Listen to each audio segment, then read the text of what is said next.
Welcome back, everyone, to the GGBL. Game 162 is underway.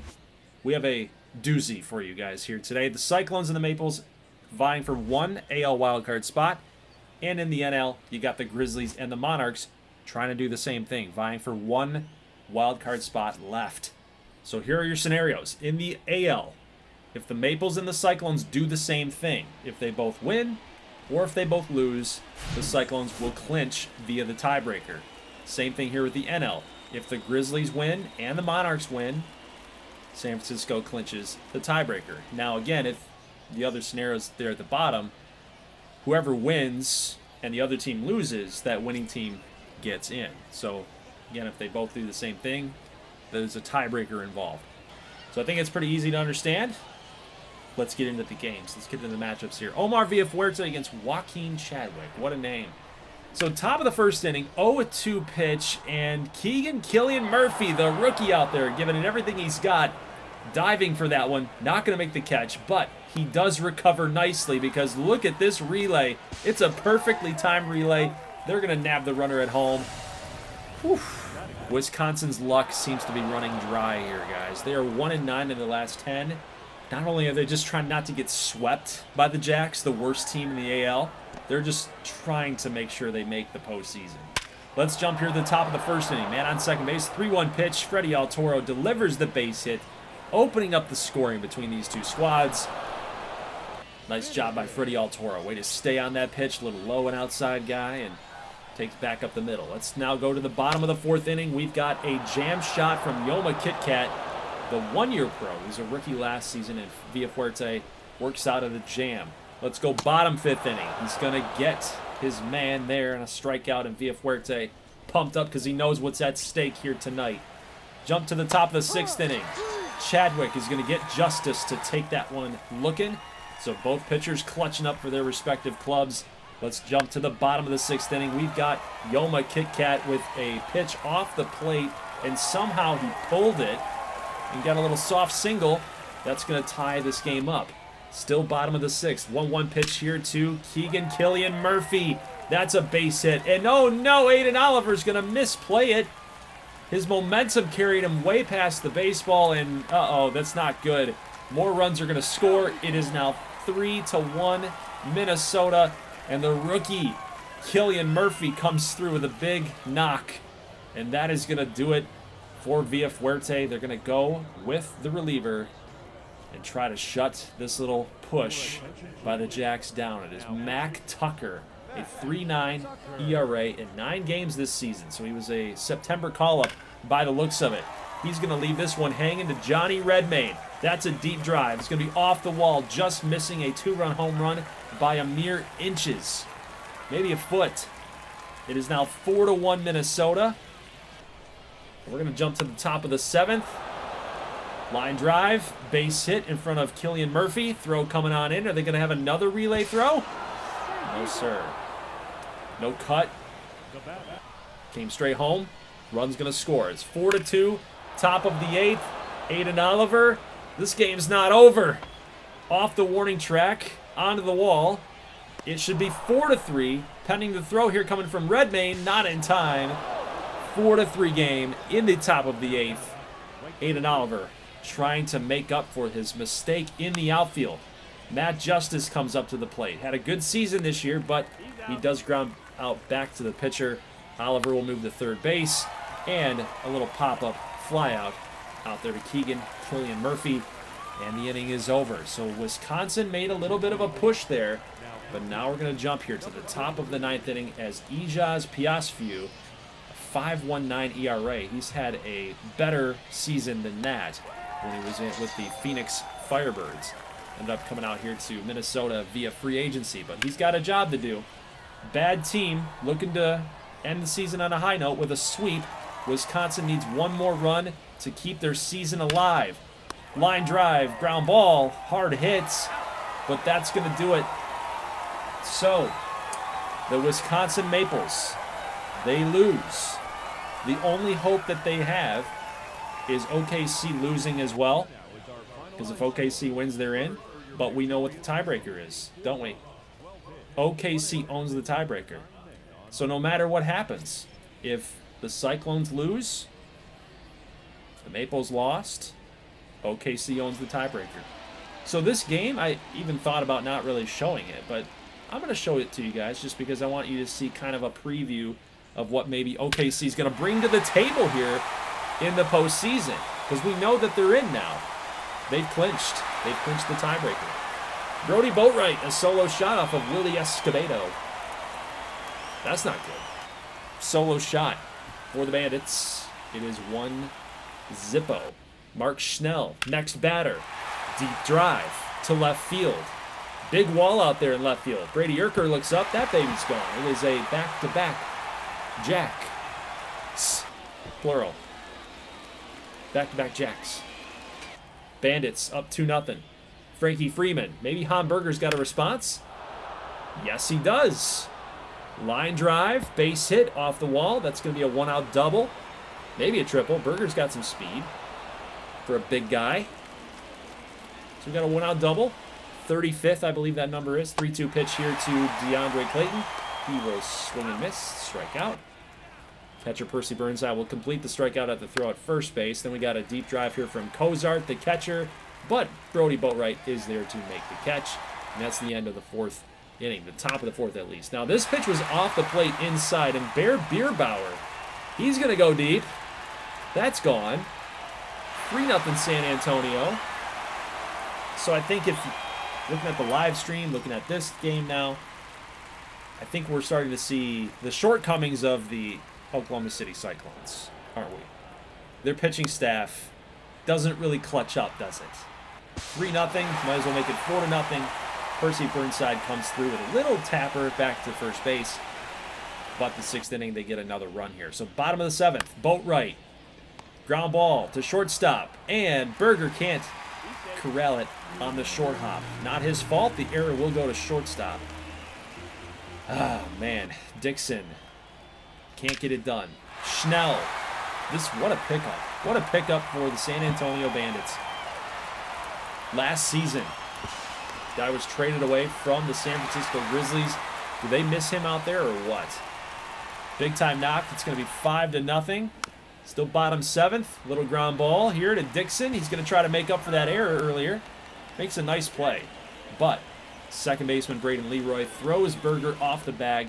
It is now 6-0 San Antonio. And again, that was a really nice play. His only play probably. Could have gone to first, but you had to go for the double play to end the inning without that run scoring. They couldn't complete it. And that's the game. So we're going to jump forward, top of the ninth. They do end up scoring 3 runs, so OKC came back a little bit, but San Antonio able to shut them down. Didn't matter anyway.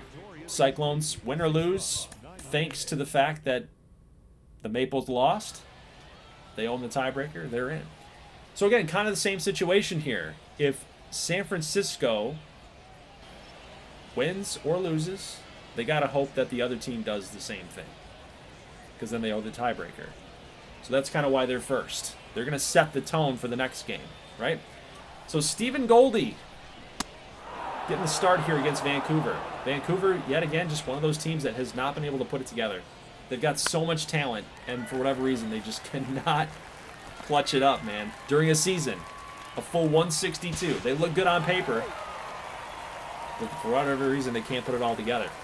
Stephen Goldie does get up a base hit here to win Fortuna. It is 1-0. Let's jump to the top of the fifth. We get a little tapper right in front of Marcus Trumbullin, the one-year catcher. He was a rookie last season, but he's looking pretty solid now as he's going to corral that, make that play at first base. Vincent Bonds strikes out looking. Joey Warren, a solid 5+ innings for Joey Warren against a pretty formidable San Fran lineup. His day will be done after the strikeout, and they're going to turn it over here to Darryl Slater, 6-7 with a 5.5 ERA in 156 innings. So has he been effective? Not really. 160+ innings with a 5.5. That's not good. Benny the Jet Rodriguez trying to do a little too much, possibly. Just trying to get that last out of the inning. Avoid the big inning. That's what he wanted to do. Throws his first baseman off the bag, but Buddy Kidd is there in center field to make the final out of the inning. And now we're going to jump here to the next couple innings with Dirk Dobney. A 4.86 pitcher with a lot of sample size. And that's a deep drive by Rafael Sixto. All the way into left center field, near the ivy out there, near the leaves, the brush, the shrubbery, whatever you want to call that out there. It's a triple. A leadoff triple for San Francisco. That will definitely help the cause. Trying to push for a win, taking matters into your own hands.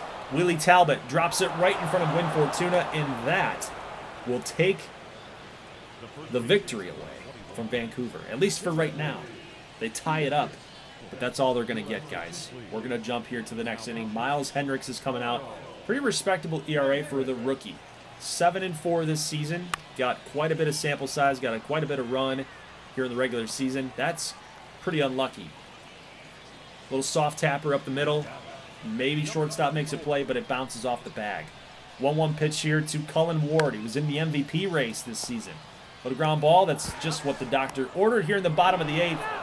Really close play at first. Cullen Ward barreling down that line. And now, guys, after a walk, a stolen base, and a single, he does get the strikeout here to jump us to the top of the 9th. Vito Vega with a man on base. Base hits into the gap. That should score a run. It's a huge ballpark out there in the gaps. Throw coming in from Benny Rodriguez is definitely not in time. Nothing you can really do, guys. Not when you hit the ball in those gaps, those huge gaps. Great job by Vito Vega to utilize that. But an RBI triple with nobody down sends San Fran on top. Base hit from Novoa. 3-1. So that triple from Vega pretty much created 2 runs right there. Great job. So a 3-1 game. Peter Kimball comes on, 47 saves in 53 opportunities. A very good ERA.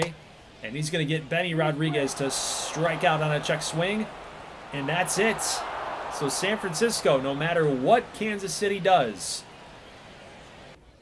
has clinched a postseason berth. You know, I kind of can tip my hand a little bit, can't I? If I put Kansas City's game first. I think that kind of draws it out a little bit. And I like to be upfront with you guys, too, on how this is all playing out. So we're going to jump here in a 3-2 game, bottom of the 7th inning.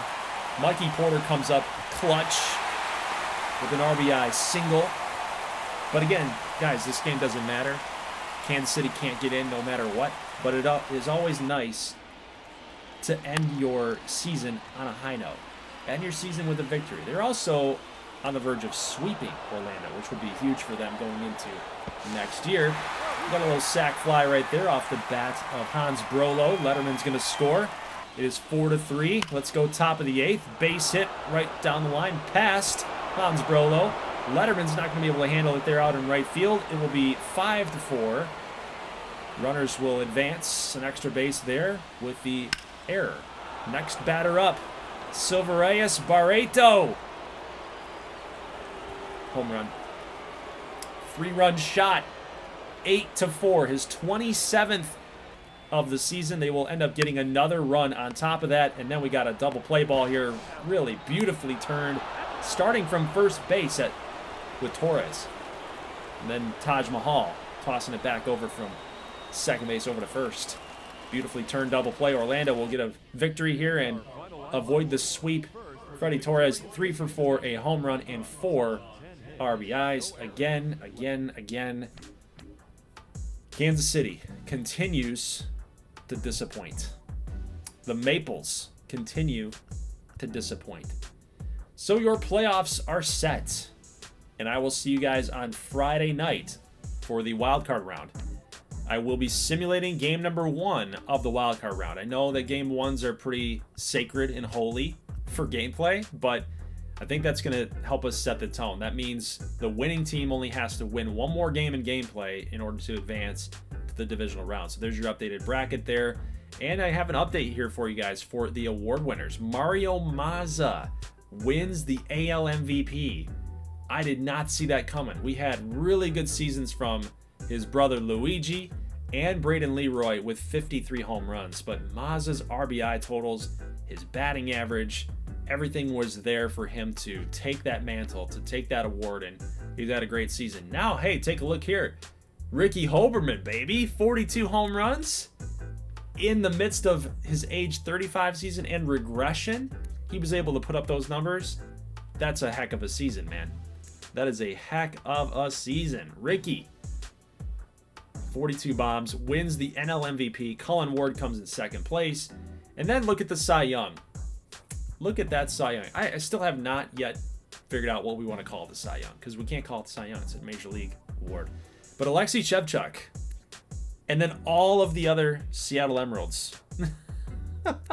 Seattle had an amazing staff this year, but Shevchuk, he was shooting for an ace job, an ace role, and he got it.